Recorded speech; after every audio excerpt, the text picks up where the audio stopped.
আবারও তোলাবাজির অভিযোগ। এবার তোলপাড় দুর্গাপুর তোলাবাজির অভিযোগে খোদ তৃণমূল কর্মীর থেকে তোলা চাওয়ার অভিযোগ। বিদ্যুৎ সংযোগ জুড়ে দেওয়ায় 2 লক্ষ টাকা তোলা চাওয়ার দাবি তৃণমূল কর্মীর বাড়ি থেকে। 1 লাখ টাকা দিলেও বাকি 1 লাখ টাকার জন্য হুমকি ফোন আসতে শুরু করে। খোদ তৃণমূলের শ্রমিক নেতার বিরুদ্ধে আবার হুমকির অভিযোগ, অর্থাৎ এক তৃণমূল নেতা আরেক তৃণমূল নেতার কাছ থেকে তোলা তুলছেন। ইতিমধ্যেই অভিযুক্ত তৃণমূল নেতার নামে থানায় অভিযোগ দায়েরও করা হয়েছে। একযোগে শাসক দলকে তো বিরোধীদেরও। রাজেশ সেনগুপ্ত আমাদের প্রতিনিধি রয়েছেন টেলিফোন লাইনে। রাজেশ, ঠিক কি অভিযোগ? দেখো, এই অভিযোগ হচ্ছে গুরুতর অভিযোগ। কি কারণে গুরুতর অভিযোগ? ঋতুব্রত বন্দ্যোপাধ্যায়, তিনি দুর্গাপুর মহকুমায় তিনি তৃণমূল রেজিমেন্ট যে কোর কমিটির মাথায় রয়েছেন, অর্থাৎ তিনি প্রেসিডেন্ট। তিনি গতকালই এসে কিন্তু বিশ্ব ইস্পাত প্রকল্পে দুজনের বেআইনি নিয়োগ দিয়ে কিন্তু দুজনের বিরুদ্ধে থানায় লিখিত অভিযোগ করার একটা নির্দেশ দিয়ে গেছেন কোর কমিটি বাকি সদস্যদের। ঠিক তখনই কিন্তু দেখা গেল দুর্গাপুরের যে একটি বেসরকারি কারখানা, সেই কারখানার টাউনশিপে এক তৃণমূল কর্মীর বাড়িতে বিদ্যুৎ সংযোগ দেওয়ার নাম করে 2 লক্ষ টাকা নেওয়ার অভিযোগ। এবং যে অভিযোগকে ঘিরে কিন্তু তোলপাড় দুর্গাপুর, এবং সেটাও করেছেন কিন্তু তৃণমূলের এক শ্রমিক নেতা।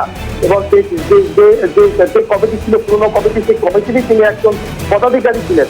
এবং যেটা অভিযোগ করা হচ্ছে, তৃণমূল কর্মী যে অভিযোগটা করছেন, তিনি বলছেন তার কাছ থেকে বিদ্যুৎ বিচ্ছিন্ন হওয়ার লাইন সেটা তুলে দেওয়ার জন্য 2 লক্ষ টাকা নেওয়া হয়েছিল। প্রথম ধাপে তিনি 1 লক্ষ টাকা দিয়েছেন, পরবর্তীকালে তিনি আরো 1 লক্ষ টাকা দেবেন বলেছিলেন। কিন্তু ক্রমাগত ফোন আসছিল। এরপর তিনি ঋতুব্রত বন্দ্যোপাধ্যায় দ্বারস্থ হন, কলকাতায় গিয়ে এরপর নিউ টাউনশিপ থানায় তিনি লিখিত অভিযোগ করেন। এবং তিনি দাবি করেছেন অবিলম্বে এই ধরনের মানুষ যারা রয়েছেন তাদেরকে বিরুদ্ধে প্রশাসনিক তৎপরতা বাড়ানো হোক, প্রশাসন তাদের বিরুদ্ধে ব্যবস্থা নিক। মোটের ওপর কোর্ট এবার তৃণমূল কর্মীর কাছ থেকে কিন্তু তোলা দেওয়ার অভিযোগ কোর্ট তৃণমূল কর্মীর নেতার, যে ঘটনাকে ঘিরে স্বাভাবিকভাবে তোলপাড় দুর্গাপুর। ধন্যবাদ রাজেশ। যারা প্রতারিত হলেন তারা কি বলছেন শুনবো। হ্যাঁ, তৃণমূল মনে করছে, করি এখনো পর্যন্ত। থানা যেতে এই লাইনটা কেটে দেওয়ার জন্যই হয়েছে এটা সব। কেন ও সব জায়গায় তোলা তুলছিল। রঞ্জিত পণ্ডিত সে ওই আইনটিসি করে, প্রতিবাদ করার জন্যই আমার কাছে লাইনটা কেটে দিয়েছিল, প্রতিবাদ করার জন্য। টাকা চেয়েছিল। কত টাকা চেয়েছিল? 2 লাখ। কিসের জন্য চেয়েছিল? ওই লাইনটা 12 তারিখে কেটে দিয়েছিল, তার জন্যে টাকাটা লাগবে, তবে লাইনটা দেবো। কত টাকা চেয়েছিল? 2 লাখ। রঞ্জিত পণ্ডিত। আপনি কত টাকা দিয়েছেন? 1 লাখ টাকা দিয়েছি। লাইন জুড়লো? হ্যাঁ, লাইন জুড়েছে। এখন তৃণমূলই করে, তৃণমূলের বিরুদ্ধে, তৃণমূলের হয়েই আমাদের সঙ্গে এরকম করছে, তোলা চাইছে। লজ্জারই বিষয় তো, লোকের কাছে লজ্জা যে তোমার স্বামীও তৃণমূল করে আর তৃণমূলের লোকের লাইন কেটে দিল। এটা কি ধরনের? আপনার ছেলে তাহলে আপনার স্বামী কি করছে? তাহলে আমার তো আর ইচ্ছাই নেই এইসব দূরদের জন্য। কি বলবেন দিদি? দেখুক কি অবস্থা দেশের। অর্থাৎ যিনি হুমকি দিচ্ছেন, অর্থাৎ তোলা যাওয়ার অভিযোগ খোদ তৃণমূলেরই শ্রমিক নেতার বিরুদ্ধে, তার তরফ থেকে ঠিক কি সাফাই, তিনি কি বলছেন শুনুন।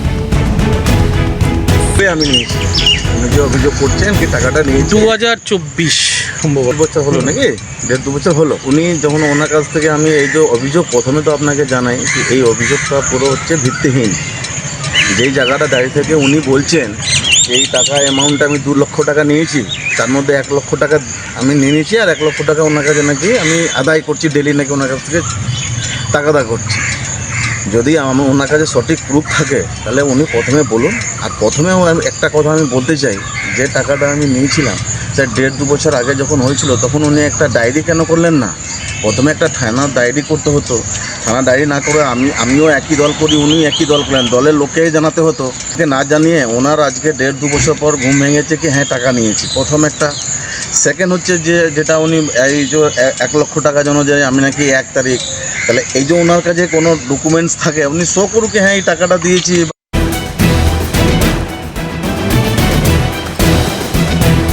একযোগে এবার শাসক দলকে এই ঘটনার সামনে আসার পর তো বিরোধীদের।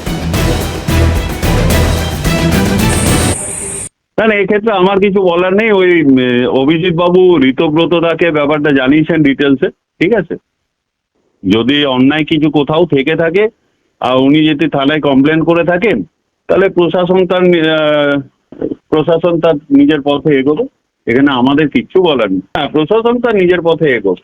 উপযুক্ত তদন্ত করে কেউ যদি দোষী সাব্যস্ত হয় তাহলে তার শাস্তি হবে, আর যদি কেউ দোষী না হয় তাহলে কোনো ব্যাপারই নেই। তৃণমূল আর দুর্নীতি তো হচ্ছে সমর্থক শব্দ। দায়িত্বে ছিলেন তিনি ইন্ডাস্ট্রি থেকে শুরু করে কলোনি থেকে শুরু করে সবটার কন্ট্রোল নিতে চান। এর কারণ হচ্ছে একটাই, এদের মাথায় যে বসে আছে আসানসোলের নেতা, দুর্গাপুরের নেতা, বোর্ড অফ অ্যাডমিনিস্ট্রেটরের মেম্বার, তারা সব এর সাথে রিলেটেড। তো টাকা আমাকে এর মাধ্যমে দিতে হবে, আমাকে আসানসোল পৌঁছতে হবে, আসানসোল থেকে কলকাতা যাবে। এই যে তৃণমূল কংগ্রেস যবে থেকে ক্ষমতায় এসেছে, এই তৃণমূল কংগ্রেস আর তোলা এই সমার্থক শব্দ হয়ে গেছে পশ্চিমবঙ্গের মানুষের কাছে। এই তৃণমূল কংগ্রেস আর তোলা আলাদা কোনো বিষয় নয়।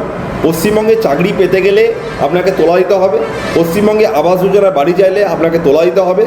এখন ইলেকট্রিসিটি লাইন কাটা গেলেও সে আপনি তৃণমূল কংগ্রেস করতে পারেন, আপনাকে তোলা দিতে হবে, নইলে আপনার লাইন থাকবে না। এই আলাদা কোনো বিষয় নয়।